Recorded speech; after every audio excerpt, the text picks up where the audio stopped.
Assalamu alaikum, amis et followers. Je voudrais revenir sur cette vidéo sur un événement historique que le Maroc célébrera le 6 novembre prochain, qui est celui de la Marche verte, l'un des plus grands événements historiques de la deuxième partie du XXe siècle. Pour pouvoir puiser et mieux comprendre le sujet, il faudra bien sûr analyser le contexte historique et géopolitique. Le plus important noyau du sujet par lequel il faut commencer à parler justement du sujet est relatif au droit historique et légitime du Royaume du Maroc sur le Sahara ou tout simplement ses régions du sud. Euh, il faut savoir que le dossier est à l'origine d'une simple question de décolonisation qui devait intervenir et qui s'est réalisée entre deux pays, le Maroc et l'Espagne, qui ont toujours soldé leurs comptes de l'époque coloniale de la même manière qu'ils ont fait pour le Sahara, à savoir la négociation. Ce conflit avait connu ses tout premiers débuts depuis les années 60 du siècle dernier, lorsque le Maroc avait demandé la récupération de son Sahara juste après avoir accédé à son indépendance. Déjà, sous le règne de feu Sa Majesté Mohamed V, le Maroc avait insisté sur cette question après que les autorités coloniales espagnoles, qui tout en cédant Tarfaya en 1958, puis sous le règne de feu Sa Majesté Hassan II, Sidi Ifni en 1969, avaient refusé de livrer le territoire du Sahara au Maroc. À cette époque, le colonisateur espagnol franquiste planifiait de mettre en place un gouvernement local sous l'autorité et la tutelle espagnole. Pour y parvenir, il avait déclaré unilatéralement en août 1974 sa décision d'organiser un référendum au Sahara au cours de la première moitié de 1975. Le Maroc avait catégoriquement rejeté cette décision. Ceci s'était illustré clairement dans le message adressé par Sa Majesté Hassan II au président espagnol et dans lequel le souverain lui avait fait part de la préoccupation du Maroc et sa détermination à s'opposer à cette mesure unilatérale, car n'étant pas conforme aux résolutions des Nations Unies. Parallèlement, Sa Majesté Hassan II avait envoyé deux émissaires à plusieurs capitales mondiales pour exposer la position du Maroc vis-à-vis de la question du Sahara. Et dans le même sillage, feu Sa Majesté Hassan II porta l'affaire du Sahara devant la Cour internationale de justice à La Haye pour définir la situation juridique du territoire. Le 18 septembre 1974, le Maroc avait demandé l'avis consultatif de la Cour internationale de justice après avoir sollicité l'Assemblée générale des Nations unies de surseoir à tout processus lié à un référendum concernant les régions du sud du Maroc, jusqu'à ce que la Cour rende son avis dans l'affaire. Suite à cette demande, l'Assemblée générale avait adopté la résolution 3292 datant du 13 décembre 1974 dans laquelle elle avait demandé à la Cour internationale de justice, sans préjudice de l'application des principes contenus dans la résolution 1514 de l'Assemblée générale, de donner à une date rapprochée un avis consultatif sur la question du Sahara. Le 6 octobre 1975, la Cour avait rendu son avis consultatif sur le Sahara en reconnaissant qu'il n'était pas un territoire 100 mètres avant la colonisation espagnole, tout en confirmant l'existence de liens juridiques et d'allégeance entre les sultans du Maroc et les tribus sahraouis. Vous devez savoir qu'historiquement, la bay'a qui existe dans le monde arabo-musulman est pratiquée de manière orale à travers l'histoire dans les divers royaumes, émirats et sultanats.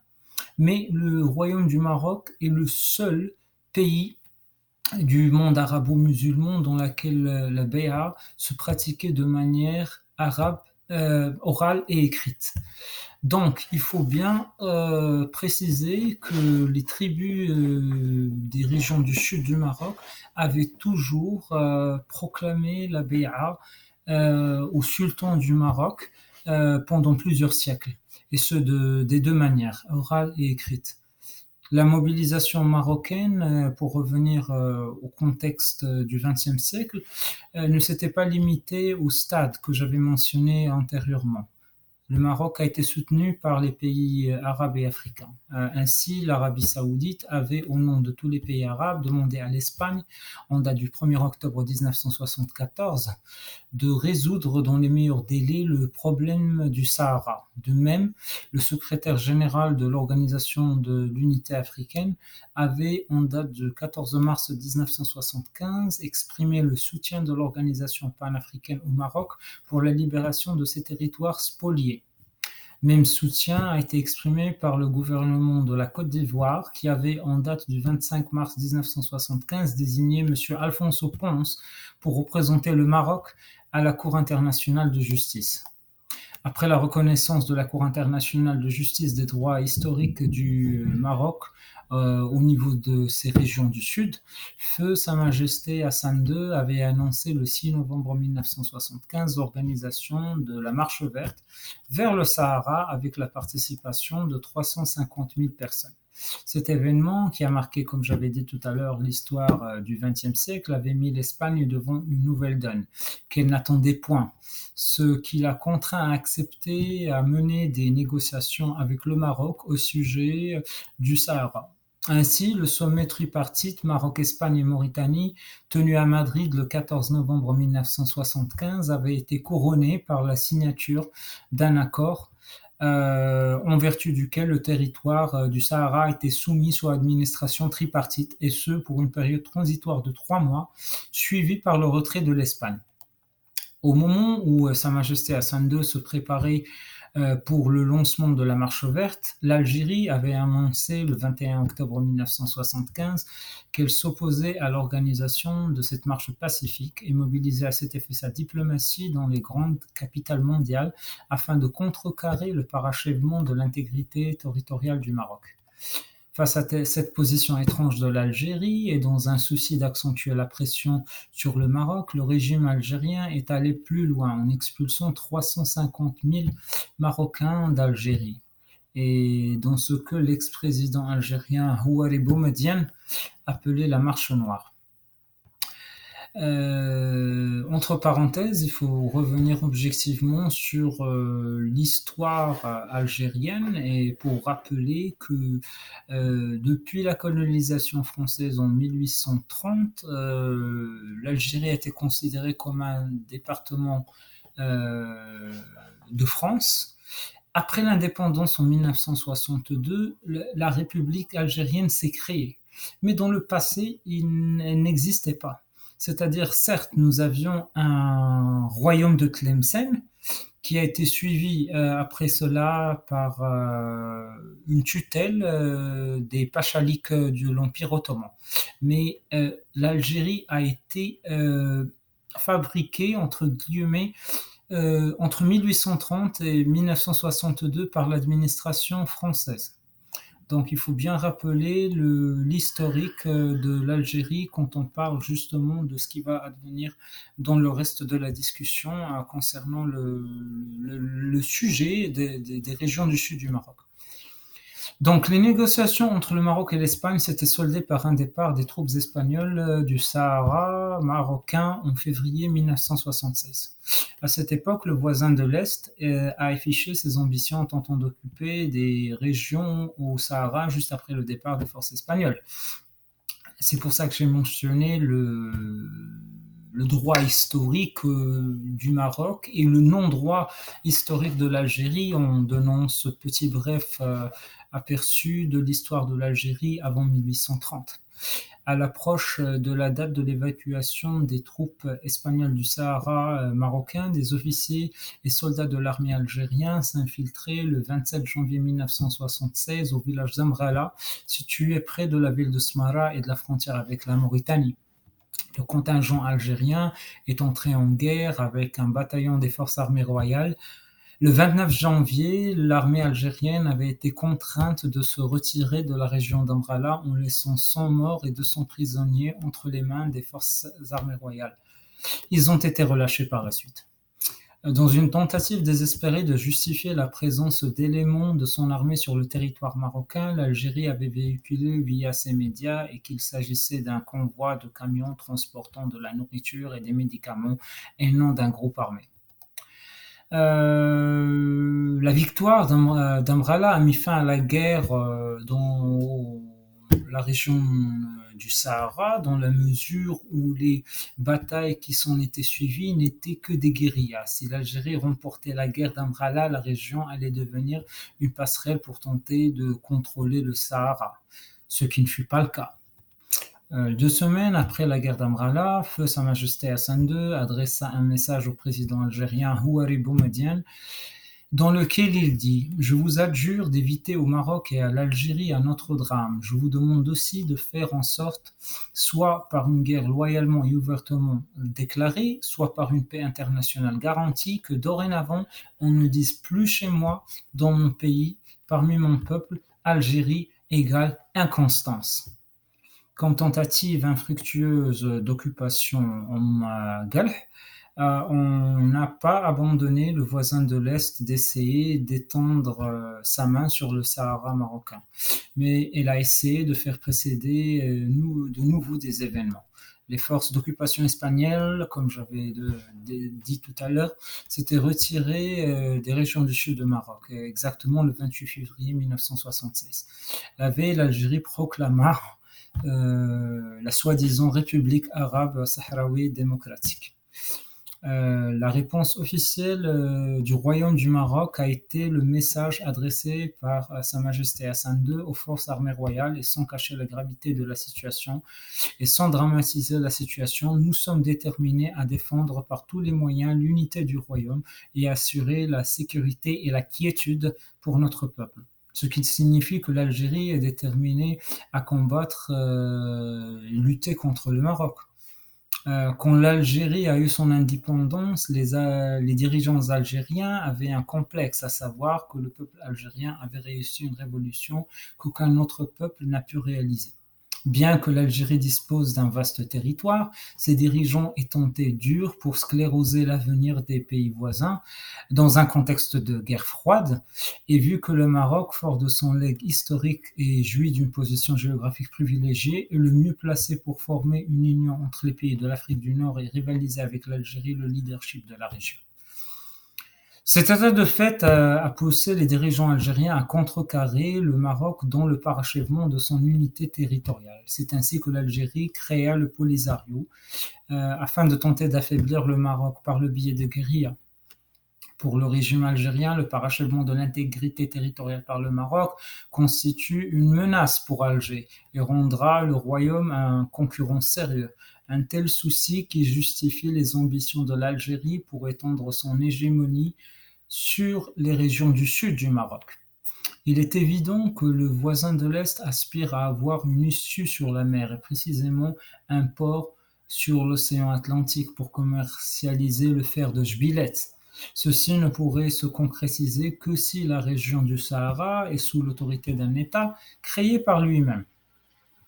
Les intentions de l'Algérie s'étaient affichées depuis la première attaque sur le Maroc à Hassébéda et Hassit N'Joub en 1963, alors que l'Algérie venait d'accéder à l'indépendance. Certes, l'Algérie a continué sa guerre contre le Maroc jusqu'à ce qu'elle crée le Front Polisario, en l'abritant sur son sol, à Tindouf, et en cherchant par tous les moyens la reconnaissance de l'État fantoche par certains pays corrompus. Selon plusieurs chercheurs dans le sujet, l'Algérie n'a pas lésiné sur les moyens financiers en offrant des pots de vin et des commissions à certains pays pauvres en échange de leur reconnaissance de la fantomatique RASD. Elle a même lancé des chaînes radiophoniques servant de porte-parole pour le Polisario. Cela confirme concrètement que les succès diplomatiques réalisés par le pseudo-front en termes de reconnaissance par certains pays, de gagner la sympathie d'autres, lui a permis de réaliser des acquis que plusieurs autres mouvements de libération n'ont pas réussi, et ce grâce à l'Algérie qui déploie tous ses moyens et mécanismes.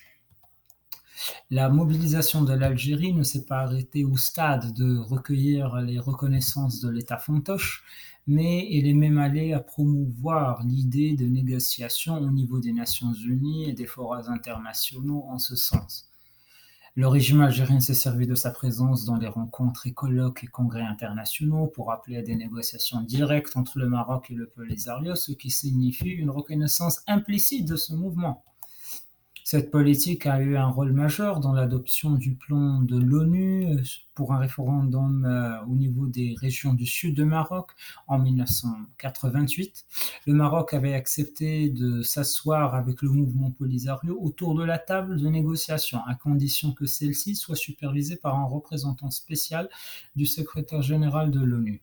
Faut-il rappeler que cette étape a été précédée par de nombreux incidents provocateurs fomentés par l'Algérie, dont la bataille de Tantan les 28 et 29 janvier 1979, la bataille de Smara le 14 mars 1979, celle de Biran Zaran le 11 août 1979, la bataille de Msid le 13 septembre 1979, la bataille de Boukra et de Laayoune le 28 janvier 1980, la bataille de Boujdour le 13 février 1980 et la bataille d'Arnifis le 26 septembre 1980.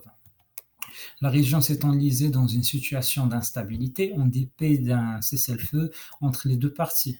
Mais la situation allait s'apaiser lorsque le secrétaire général de l'ONU ait élaboré un plan qui a été présenté aux parties le 11 août 1988 avant qu'il ne soit approuvé par la résolution onusienne numéro 629 datée du 23 septembre 1988. Les deux parties au conflit ont également exprimé leur volonté de mettre en œuvre ce plan, mais la mise en application de ce plan bute sur de nombreux problèmes, dont la question des négociations directes, les critères d'identification des participants au référendum, la question de la désignation des chouyours et des tribus de chaque côté dans la commission d'identification. Le processus d'identification avait débuté en juillet 1994, avant qu'il ne soit suspendu à partir de janvier 1996 en raison du refus du Front Polisario des listes présentées par le Maroc, ce qui entraînait le retrait d'une partie de la MINURSO. Mais les pourparlers menés sous la supervision du représentant spécial des Nations Unies, James Baker, se sont soldés par l'adoption d'une déclaration qui a défini les engagements des deux parties en ce qui concerne le plan de paix de 1988, outre l'obligation de se conformer à la charte relative à la campagne référendum qui a été mise en place à Houston. C'est ainsi que l'opération d'identification se poursuivait en date du 3 décembre 1997, après que le Polisario ait accepté des conditions régissant le référendum qui était prévu pour le 7 septembre 1998, date fixée par le secrétaire général des Nations Unies après l'avoir reportée 5 fois de suite. Face aux difficultés qui planaient sur le plan de règlement des Nations Unies et le processus d'identification des personnes éligibles pour participer au référendum, l'ONU avait adopté la résolution 1309 en date du 25 juillet 2000 et qui souligne l'importance de recourir à une solution politique comme l'une des options qui pourrait être acceptée par les parties concernées et partant de cela permettant de dépasser les problèmes rencontrés par le processus référendaire, notamment en matière d'identification.